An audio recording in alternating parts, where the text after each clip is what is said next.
בוקר טוב, שבת שלום לכולם. אנחנו יום שישי, 1 בספטמבר, ראש חודש, ראש לימודים, ראש הכל. זהו, חוזרים לשגרה.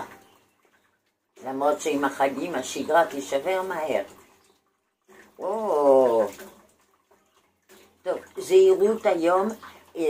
אנשים מתוחים, יש כאילו מין מתח באוויר, אנשים מהר מתעצבנים, וחלק מכם שצריכים לנסוע לבקר מישהו, תיזהרו, שמה יהיה מצב עדין שכדאי להרחיק בין שני אנשים שאני לא יודעת מי הם.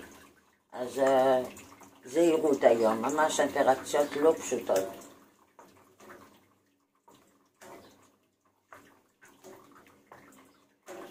אוקיי, אז פה אמנם אנחנו יום שישי, אבל מה שמדברים פה זה על עסק של כמה שותפים שדובר, יכול להיות שיוסיפו עוד מישהו כי צריכים להזרים כסף. אז פה אומרים לכם, זה לא שזה לא נכון, זה לא הזמן.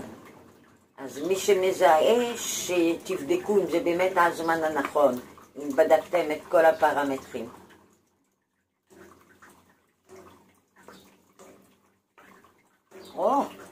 אני רואה שהיום יש קבוצת נשים שעושה מסיבת הפתעה כזה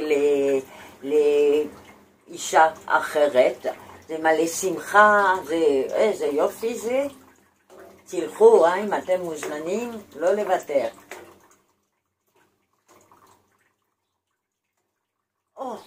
אז תשמעו, כל אלה שמחפשים דירה, אם זה מחירה, קנייה, מחירה, שכירות וכו', זה היום המוצלח לתשובות בנושא הזה. זאת אומרת שאפשר או לסגור דברים שכבר ראינו, או ללכת ולראות את הדבר שאנחנו רוצים. יופי, סך הכל לא רע.